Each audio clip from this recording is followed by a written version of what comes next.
Hi, everybody. Thanks for joining us for another edition of Hold My Drink, where we navigate the news and politics with a chaser of civility.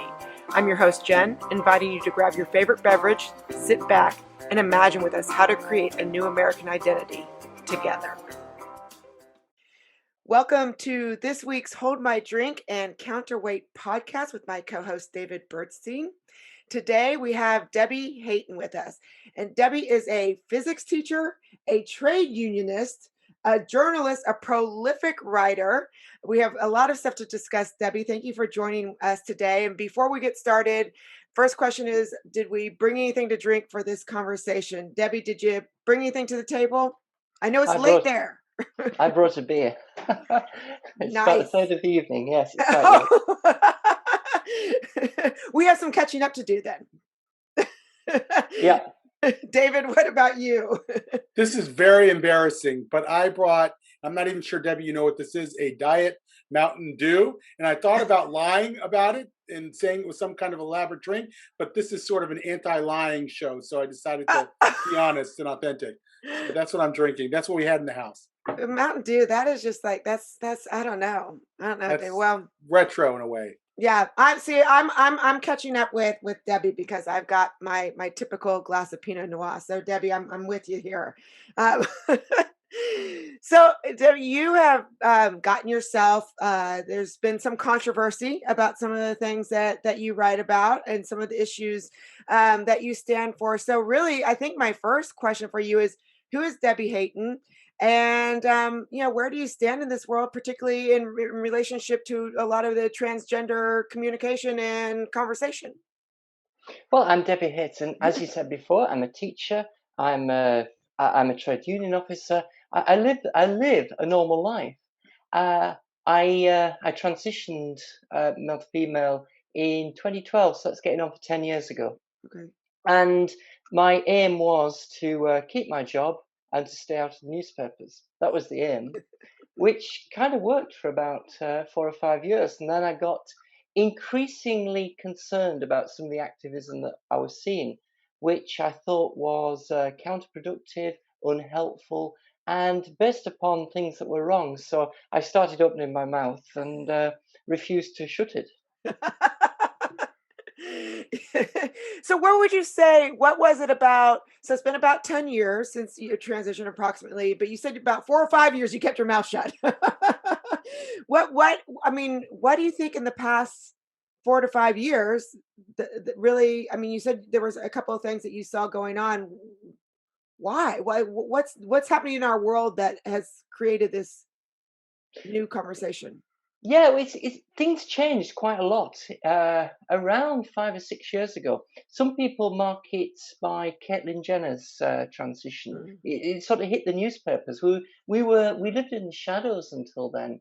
That nobody really cared too much about us, what we were up to, and I transitioned really to improve my mental health. It had got worse and worse and worse and worse, and this is what I read. This was a way of solving psychological issues, and I did, and it all worked out.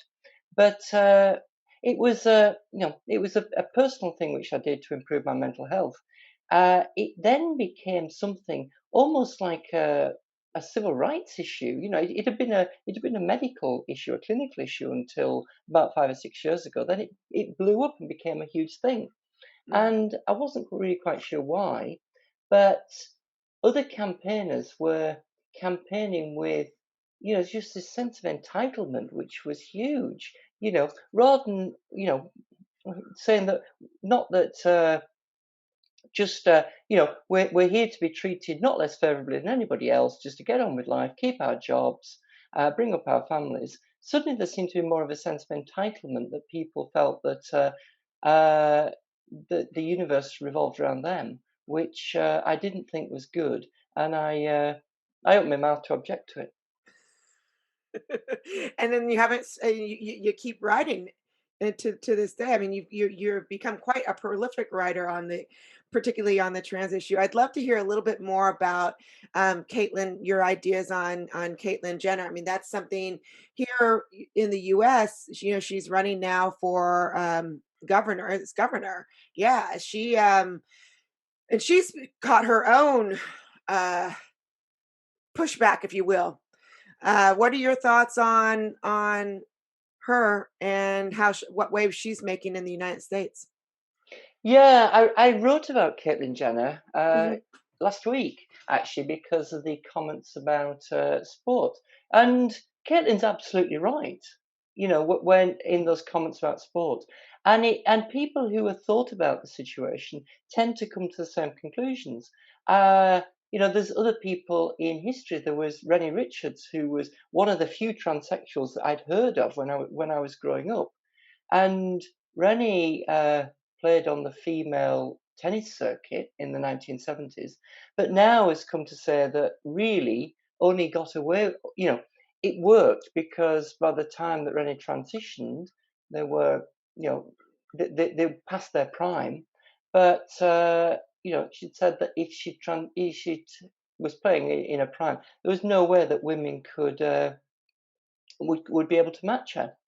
And these things, everybody knows this, but people don't want to open their mouths and talk about it because you're just in danger of upsetting people.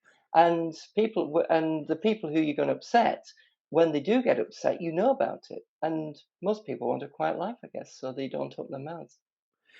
What do you think about this? Let's talk about sports in this issue with competition. Is there a solution in your mind to this conundrum? And if so, what is it? So if you are a trans man, or I'm sorry, trans woman playing sports against other biologically or whatever. Yeah. What is the word? Natally born. I don't know. I'm not sorry. Woman's fine. Yeah. What would you say to people who want to? I mean, I think that if you want to play sports, that's great. But should there be a different league? I mean, what are some solutions that we're not even thinking about right now? I mean, it's always like everything in the world. It's either or. You either play or you don't. Yeah. Well, why do we segregate sports at all? Let's just not segregate. Let everybody play together. There you go. See, I hadn't even thought of that one. But one sex isn't going to win very much. Right. And there is your problem. The reason why we segregate sports is that to give women fair competition, fair opportunity, and also for matters of safety. Men tend to be bigger, stronger, heavier, and right. So there's a safety issue as well. So that's why we segregate sport.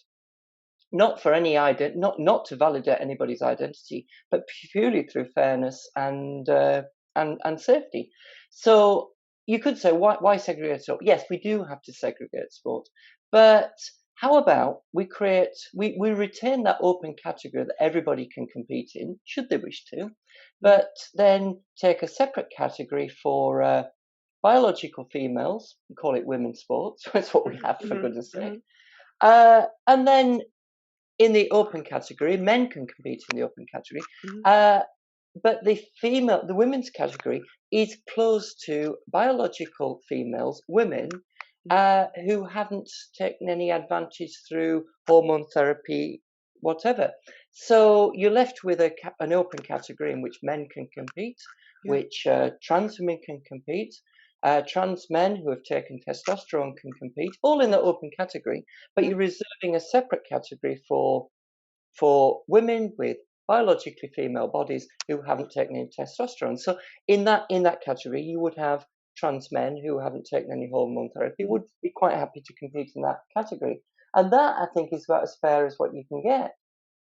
You could call it open category, female category, whatever, but it's important to keep that reserved category for biological females, because otherwise they're not going to win very much. Right. And particularly sorry, David, I'll just wrap that one up. Go ahead, sure. Particularly in sports like, where we've seen the most damage, wrestling, that are more contact sports, where we've seen, biological women get, very hurt when competing. So I love that idea. That, I mean, that an open category. I mean, it seems so like Eureka Elementary, and we can't seem to even talk about finding that middle ground. I mean, an open category. That's yeah.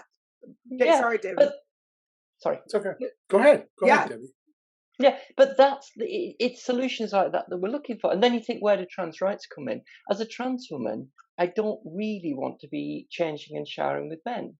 So, if we're looking for trans rights, I am a transgender rights campaigner. What you should be looking for there is separate facilities so that you don't have to change and shower with men. Now that costs money, but that's what I would say is, as trans people, we'll fight for those extra rights. And also, with the best will in the world, the edge.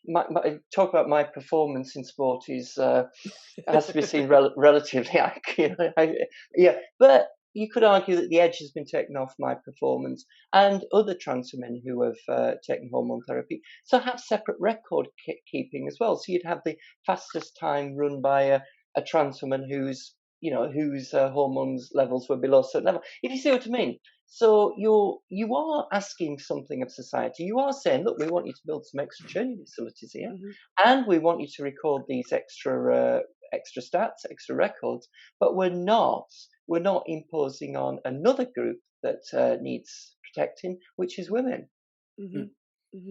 So I want to see if we can nail down some terminology here. So we agree that there's something called biological sex, that you're born a male or a female, and that that doesn't change because you go through an operation or hormonal therapy treatments. That said, one can argue, and many do, that gender, which is not the same as biological sex, is socially constructed. And so therefore, one can say, I've changed my gender from male to female or female to male, and that you should respect that because you should be a respectful human being. And if I tell you that I've changed my gender from male to female, you should honor that. How does that comport with your thinking?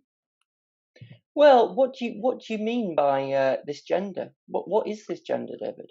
You talk about changing gender. What do you do to change your gender? Well, if gender is socially constructed, and I think there's an argument, by the way, of whether it's partially socially constructed, completely socially constructed, not socially constructed at all, completely a derivative of biology. But let's say it is socially constructed for a second, then you might say, well, if it is, then it's something that you are assigned at birth that happens to correspond with your biological sex, but it's also separate from your biological sex. And if you feel you're female and you live like a female, then why does society have a vested interest in calling you a male? And why can't? How can you feel female? What does this mean? But I'm playing a bit of devil's advocate. Yeah, here. sure. When I transitioned 10 years ago, I thought I was some kind of woman. I really did. I wouldn't have done it otherwise. I had this idea that inside my head I had a female brain, female soul, whatever you want to call it, and that gave me almost permission to myself to transition. But it's nonsense. So you don't feel female? No, I just feel like me. I've no. I can only know my own experience of living in my own body. Can you describe that a little bit? Like, what do you feel now when it comes to sort of gender valence? Can you give some expression to that? I just feel like me, and to say that you feel, this was a challenge that was often asked to me. What does it mean to say that you're a woman, Debbie? I feel happier being treated as a woman. So how do we then need to treat you as a woman? Do we need to? What do we have to do differently? How do we treat men and women differently? And if you're not careful, you end up being defined by I'd say gender or sexist stereotypes, and that's what you end up being defined by. And I don't think it's healthy. I think that as individuals, we shouldn't be restricted by sexist stereotypes, and we shouldn't be restricted by the expectations we have on ourselves and other people have on us about how we should present on the basis of our sex. So as a male person, yeah, as a man, if you want to call me a man, it doesn't bother me. I should be able to grow my hair long. I should be able to wear dresses. I should be able to, as an adult, modify my body so that it more closely resembles a woman's body, and I'm much more comfortable with it like this. But it doesn't mean that I'm female or I feel female. I've no Right. idea what it feels like to feel female. But let's say so that you're giving voice to your own personal experience, but there might be somebody else who's trans who does feel, or say at least, if they feel female or male. Should, I guess the question is, for the rest of us who didn't experience gender dysphoria, who haven't gone through such a transition in life, should we respect their self-definition in that way, what they ask to be called in the way that they ask to be thought of? How would you, what would you say to those of us who have no dog in this fight, in a way? Like, I have no reason to deny you your self-definition if in fact you want to be called female, even if you were natally a male.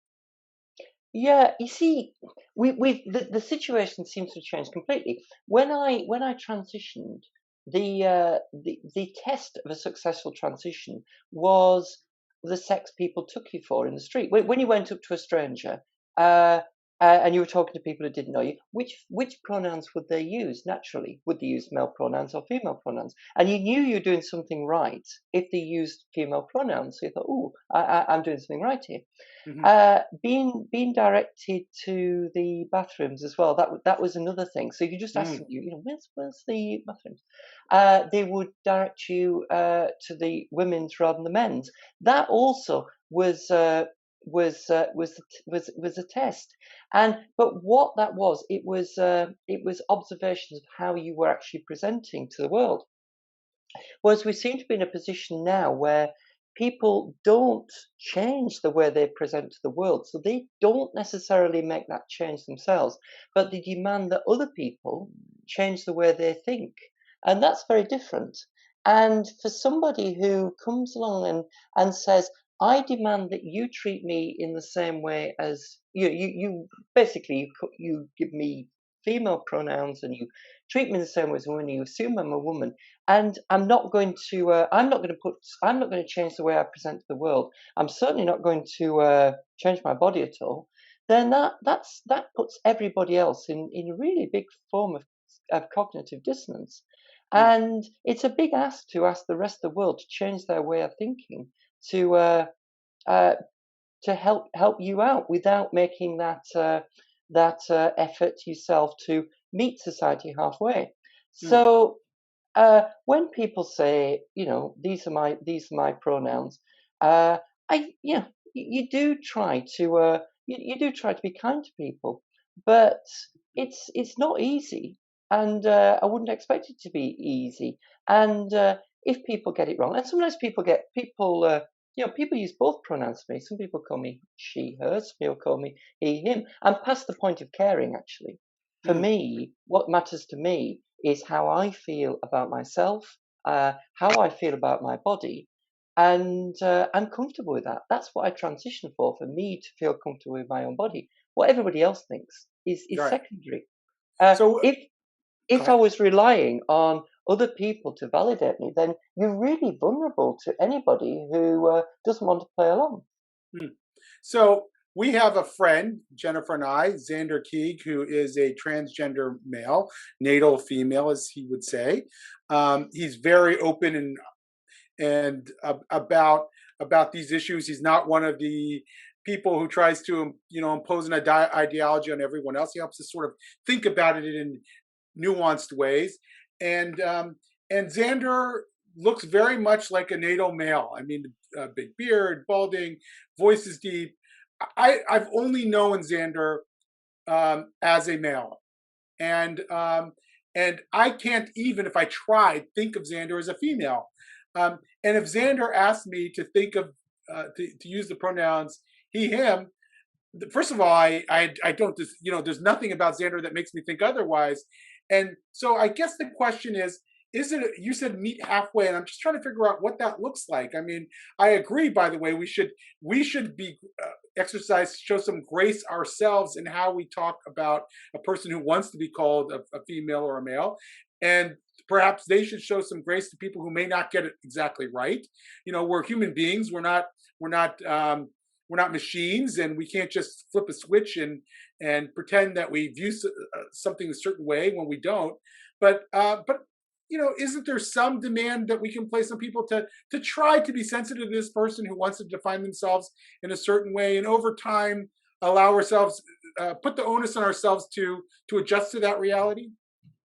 Well, I guess what you say with Xander is it would be completely unnatural to use female pronouns because it would be, it is what you see in front of you, and that's the way that it always used to be. I was talking about, one of the tests that was so that in most situations in everyday life, people would use she/her pronouns for me because it's easier. It fits it fits what they see in front of them, so it works. It makes the rest of life easier.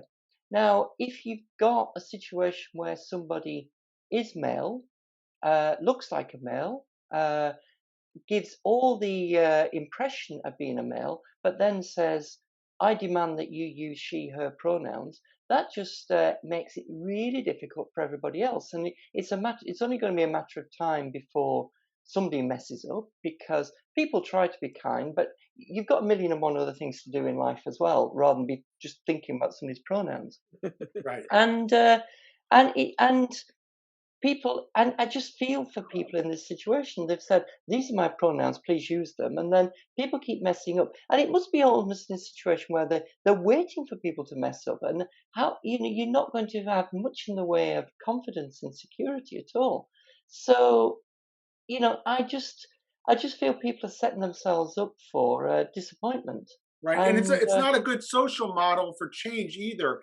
If people feel that they're walking on eggshells or that they could be slammed at any moment, it doesn't give them an opportunity to get to know you, to humanize you, and then to change their thinking in a more organic way either. yeah, yeah, Um, I hate it when people, because it's become a point now where once people realise that you're trans, they desperately not to upset you, and they will walk on eggshells around you, and I hate it. I'm a human being, and I've got interests well away from being trans, and I just right. want to be treated like a human Right. being, not Right. as not as something to be wrapped in cotton wool. Can I ask one more question, Jennifer? Okay. Please. So I know you've written a lot about children going through therapy, hormonal therapy early, or even parents allowing their 4-year-old to be thought of as the opposite gender and raising them in that way. Um, it gets tricky when your teenager starts to ask about becoming going through a transition. At what point, um, what should the process be for parents who are struggling through this, about when they might allow their teen to explore or go to the next level, getting hormonal therapy? How do you think about those issues? Right. I think I am going to use it. I was a bit nasty to you before, David, about gender, about saying Hmm. what it is. But we all know about how we express ourselves, and we know what that means. I think that children should be able to express themselves, how they feel comfortable. But we shouldn't be telling children that they're really the opposite sex. And I think it's regressive. I think we should be bringing children up. If a girl wants to, this is stereotypical, if a girl wants to go and climb trees, play with trucks, run around, playing football, then let her do that. Don't tell her that she's really a boy, and vice versa. We as human beings, we're varied. We're all different, and we shouldn't be fitting into boxes. Now, what worries me is that children very young who are gender non-conforming do concern their parents, and gender non-conforming children have already have always concerned parents because they worry about children not fitting in. But I worry that this transgender movement has produced this pre-packed solution to turn your gender non-conforming daughter into your gender conforming son, and I don't think that's helpful. I think it's taking people from one box into another when we should be letting children be free to be themselves. The concern about going down a route which heads towards medication and surgery is the impact on long-term impact on health. We don't know what the impact is going to have. Certainly on fertility. To take away somebody's ability or potential to have their own children before they're a grown adult just seems to me to be wholly irresponsible to be actually making these treatments available. I think it's wrong, and historical studies have shown that children who are struggling with their sex, prefer to be the other sex, between 60 and 90% of them desist. It goes away by itself. There's studies to show that. But children who have been put on have been affirmed young and then get medication to block their puberty, they don't, because they're almost like on a treadmill through, and there's very difficult for them to step off this. And it's not something that I think we should be doing. I worry as well is in that the actual, the identification itself doesn't actually seem to improve people's mental health. The reason I transitioned was to improve my mental health, and it did. Whereas there are children, and it has been documented, where the gender dysphoria, the mental distress follows transgender identification. There's something wrong going on here, and we shouldn't be throwing drugs and potential surgeries at children before they've grown up and know what it means to be an adult. Just want to ask a quick follow-up on that. There's also the argument, of course, that puberty blockers prevent, especially a natal male, from developing such male characteristics that their later transition is less convincing to them, convincing to others, and therefore you're harming their future ability to live in the way that they want. What do you think of that? It doesn't harm mine. I'm quite tall. I'm 6 foot, so I can see over crowds. I like that. I like being tall. My voice is deep, but other than that, things get on fine. But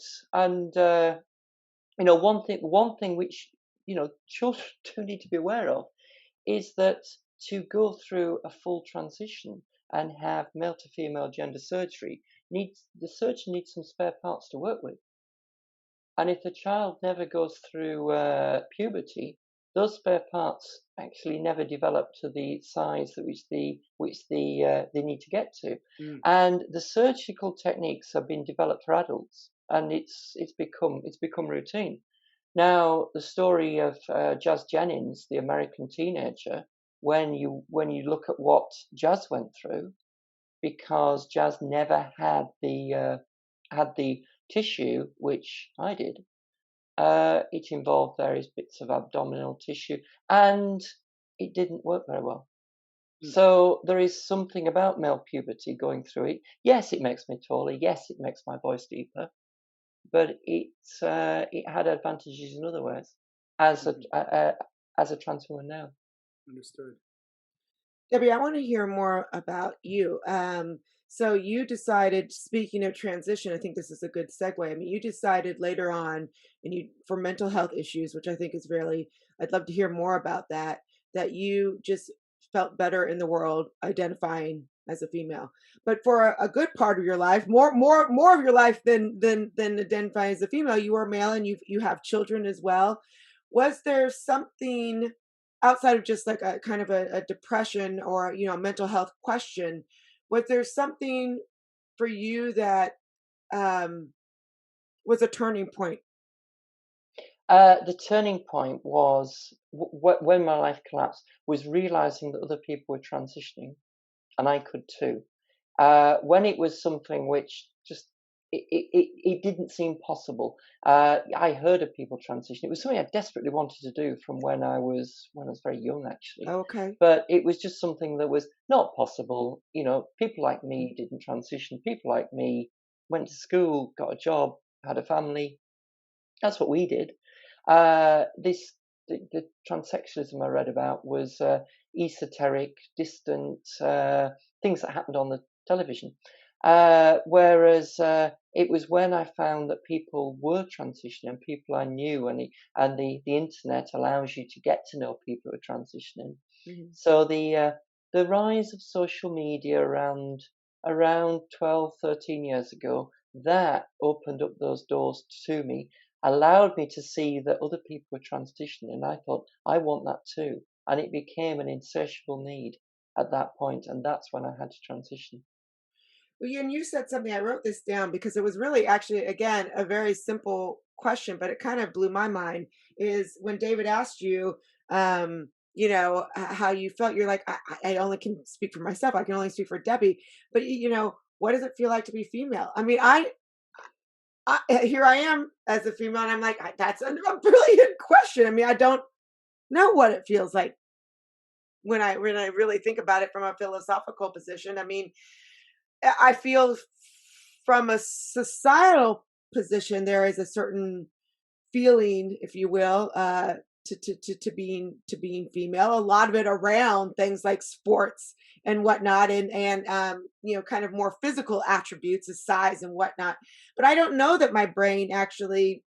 I mean, I can't jump into a guy's brain and see whether or not we're thinking different thoughts. I would say for me, and so many of my friends, obviously being male, um, I one thing that I would think, and I don't know if this is biological or just happens to be a Jennifer thing that's different, but I would say my brain,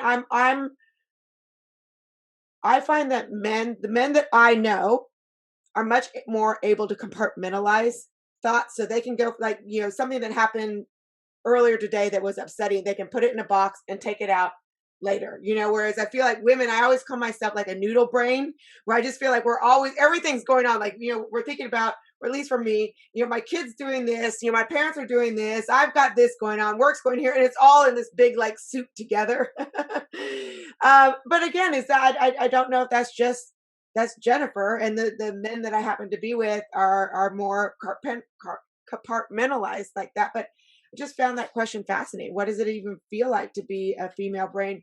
But you, at some point, said, I feel better for my mental health identifying as a female. So I want to push that question back to you again. Was there something outside of like people recognizing you as a female, calling you the pronouns that you felt comfortable with?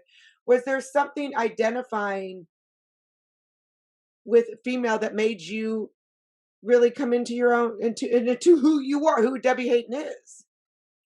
Does that make sense? I feel like I noodled around a lot of issues there, but I'm still working it out in my brain too. Because when you ask that question, what does it mean to be a female? I'm like, holy crap! I mean, That's a lot of questions. I know.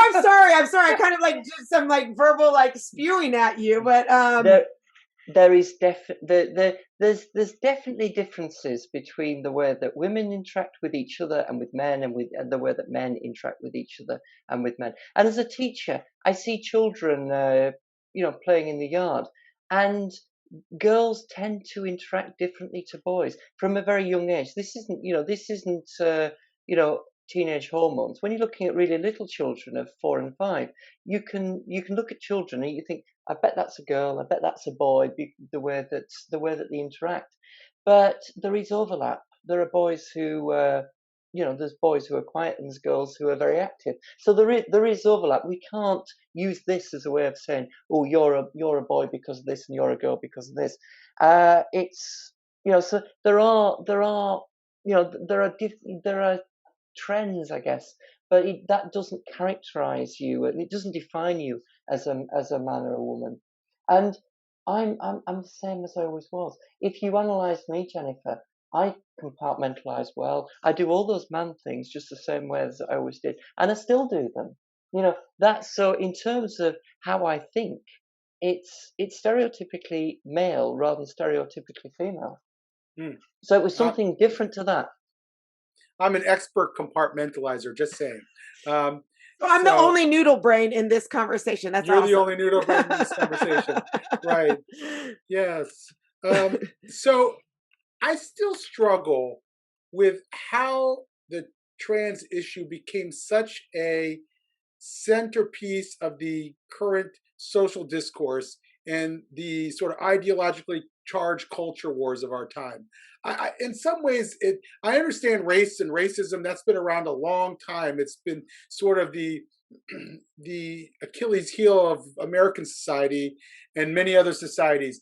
Yet it seems like the transition almost came out of nowhere and almost competes for our mind share today as one of the contentious issues. I mean, we have another guest who's trans. You're our third in the last couple months. So obviously, it's got currency, and I don't know. I mean, I don't know why. Is it that there are trans activists who are demanding things that society is not ready to provide? Is it that society is denying trans people the sort of self-actualization that they aspire? How would you describe the reason why this issue has gotten such currency overnight? Well, it's bizarre. I'm not denied anything really. The law in the UK where I live is very it's very good to trans people. We can't be treated less favourably. We can't be sacked from our jobs for being trans. We can't be denied goods and services. The police are quite concerned about transphobic abuse. They will investigate that. Life's really good for trans people. It really is. So it's quite bizarre when I hear about people feeling, the most downtrodden group of people, suffering major oppression. I don't. It doesn't happen. I do have privilege. I recognise that. I'm white. I speak English. I'm educated. I'm professional. I'm, in my early 50s. I am at the pinnacle of privilege in Western society. And then I transitioned and I got even more because suddenly, and then, people do tread on eggshells around me. They want to know what I'm thinking about. If I hadn't transitioned, I wouldn't be speaking here. I wouldn't be writing articles in the press. So by transition, I got even more privilege. So that's the truth. But then we also hear male to female, other male to female trans people who are then claiming to be some sort of victims in this.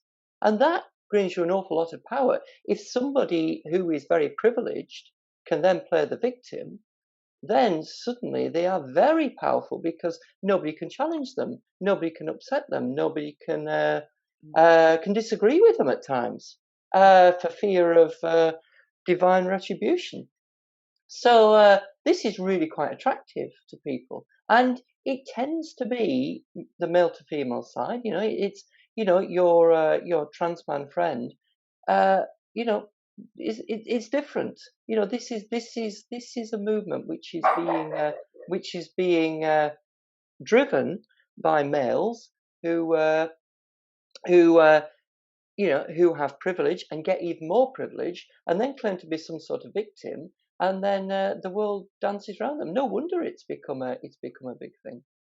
It is a vehicle to even more privilege. Mm. Yes, it still mystifies me why on both sides it seems so blood. There are people when I look at what might come out of a right wing outlet that like a media outlet that insists that these are men pretending to be women, or then I see that stores like Target then refuse to carry Abigail Schreier's book. I just think there's so much discourse in between these extremes that is not being heard in society. It seems like the only people willing to challenge radical trans ideology are right-wing conservatives. So that's the argument that we hear, which to me seems a bit insensitive. And on the other hand, then we hear trans ideologues talk about, why it's transphobic to deny a 14-year-old therapy. So I feel like we need to give voice to people who are able to articulate a bit of a third way. We're sort of sorely missing that discourse in society now, and I'm grateful, by the way, that you're one of those voices. You're not there to to deny people their dignity, and you're not there to impose your views on others. And I think that's very refreshing. Okay, there is different. The politics in the US is different to the politics in the UK. How so? Yeah, what would you Uh, say the biggest part of that is?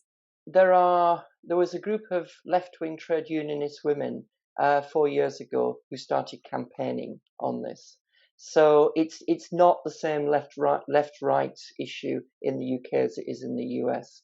Although our left-wing parties have become very unfriendly to people with views like mine. And although I'm a member of the Labour Party, I'm in this is me. But we don't have the same partisan left-right divide on it.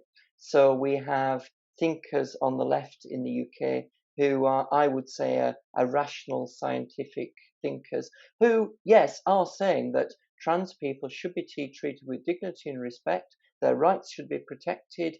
We should go the extra mile if they, to provide, as I said about the sporting facilities. Yes, let's spend some money. Let's spend some money here. So there are people there now. I've not picked up the same in the US, where it does seem to be much more polarized, and the people who are standing against the ideology, some of them are standing against trans people as well, which is different to what we see here.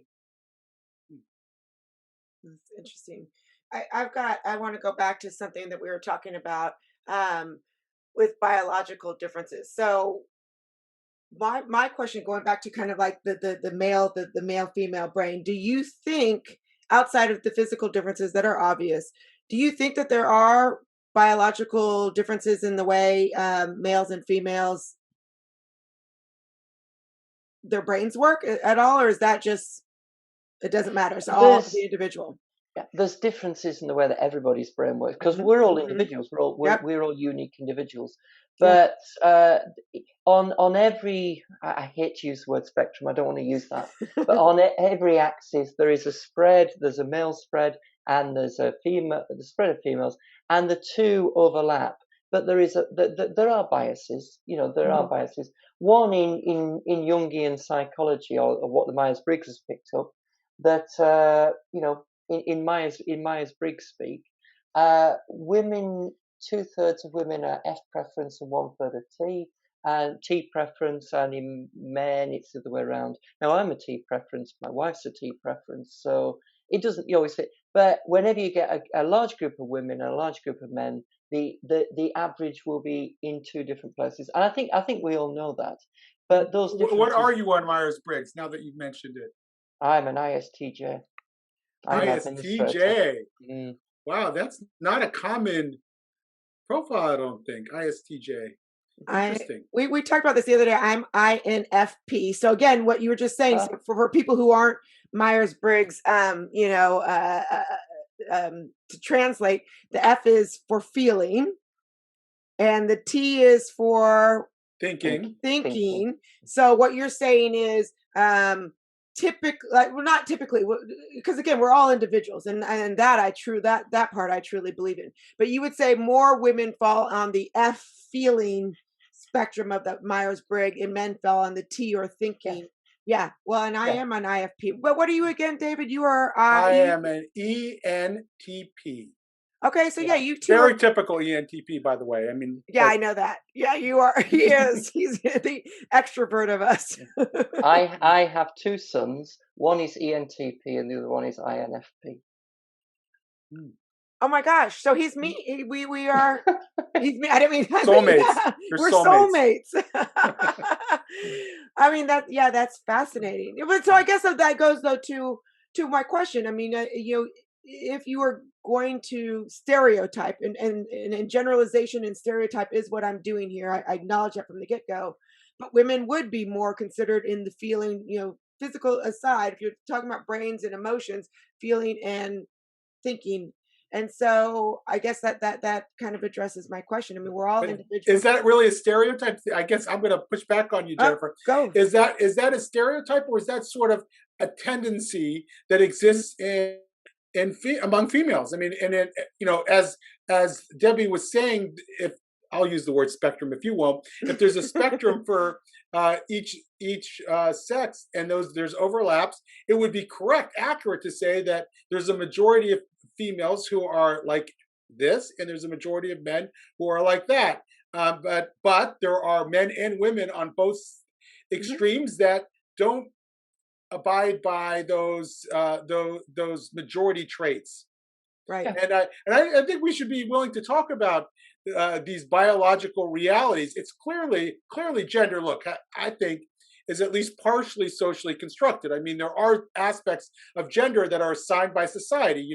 I think if dolls and trucks, I mean, probably have some social valence. But then again, it's no accident that boys play a certain way and that girls play a certain way, and that you see that cross culturally as well. So I think we have to become nuanced enough to be able to say something can be both biologically determined to a degree and socially determined to a degree, and we have to just figure out what the percentages are, and it might differ from individual to individual even. Yeah. Mm-hmm. And we should be giving children the same opportunities, offering them the same opportunities, the same experiences, whether they're boys or girls. And but the way in which children interact with each other, that doesn't determine their sex. Their sex is purely determined by their biology. Mm-hmm. Mm-hmm.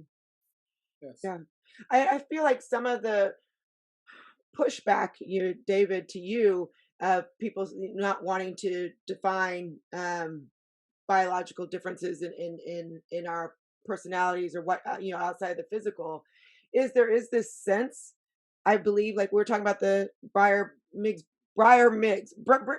Meyer, sorry. Myers-Briggs. Okay, my getting tongue tied with my wine.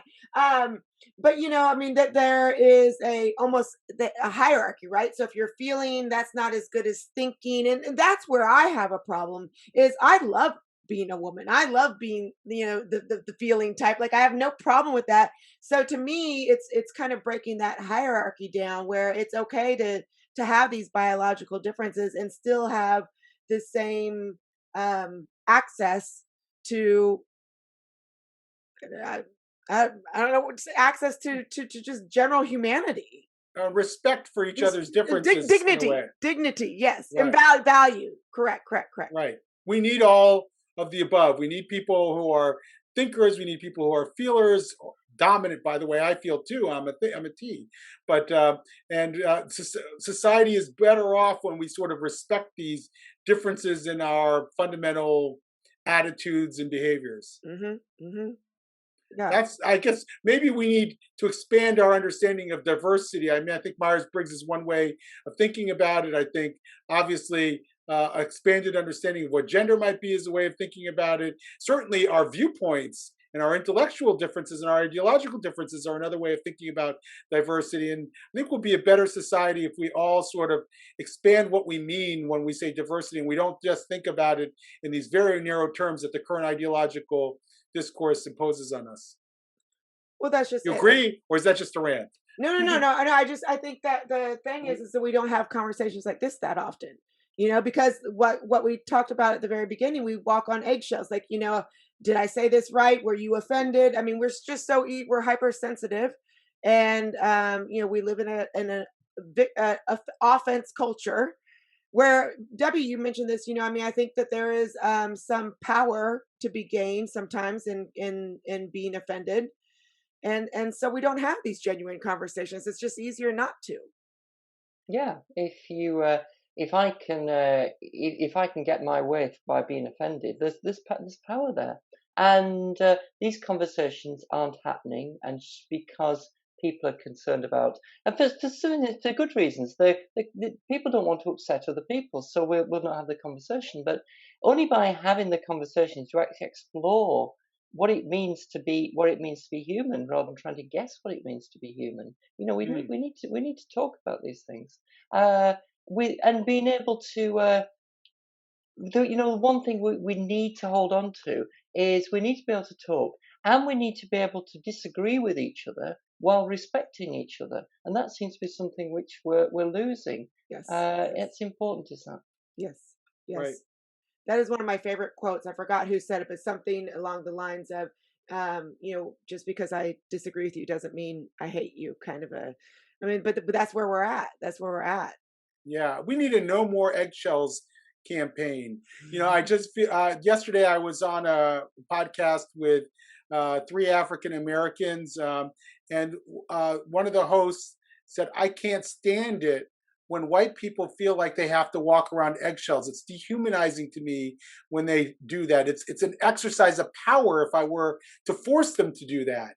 And it means that they're not seeing me as another human being. And I think in general, we're losing that in this current ideological environment. I mean, I learn much better when I'm able to experiment with my thoughts and my words than if I feel like I'm confined to a specific discourse that insists I speak a certain way and think a certain way. And I'm much more likely in some ways to understand you as a human being if you allow me to say something that might not adhere to a predetermined discourse. And it feels good to have those conversations. I feel richer for it and more human. So thank you for that. Yeah. Yeah. Yeah. That's Debbie, it's a pleasure to get to know you. I hope this is the first of many conversations. And I guess my last question for you is, what's next? I mean, you're a physics teacher. That's awesome. I'm a chemistry person myself, but you're writing. Is there a book coming up? Is there what's up next on your agenda? Well, I always think I couldn't possibly write any more on this. But there's always more. There's something crazy will happen, and it takes me by surprise. And I think, well, surely I've written about everything that can be written, but then something else will happen. And then Jonathan Yaniv shows up on the scene, right? Well, yeah, Yaniv is there, and or is it Yaniv? Yes, Right. and there will be others. Right. We've there's been issues just this week where children are the biggest concern of mine.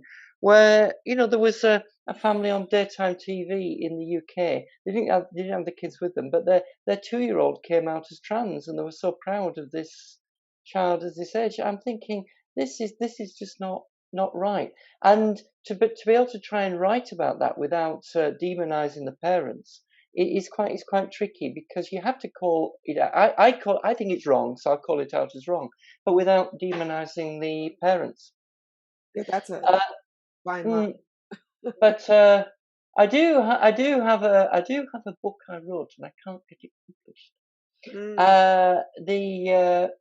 The LGBT press. It was a book about my own experiences. It's autobiographical, and actually going through my experiences of gender surgery. It was a bigger mental. It had more mental impact on me than I ever thought it would do. And I kept a detailed diary at the time, journal at the time, and while I was recovering from surgery, my task was to I wrote it all up, but. At that time, that was going back about 5-6 years, and publishers were interested. But the more the more controversial my other work was, the less they were interested in this. And it's difficult, I could try trying to market it again, but yeah. People talk about saying, well, you should put your thoughts in about all this campaign in some sort of logical sequence in a book, because the trouble is I've written about 150,000 words, so I've written plenty, but I can't remember where I've written it. People will say, you wrote about this. I can't remember where it is. So a book would be useful, but it's finding the time to do it. Life is busy. On top of this campaigning, I've got, I'm teaching, I'm representing my colleagues, I've got a life to live, and right. There's a lot going on. Well, I hope you keep on writing and speaking. Yeah. You're a really important voice out there. Thank you. Thank you for listening to this episode of Hold My Drink. Like or subscribe to the show, and check out the show notes for links to source material and to our website, where you can find what each of us is reading every week, different news with different views. If you have a topic that you would like us to explore, drop us a line. And join us next week as we say, hold my drink, and the conversation gets real.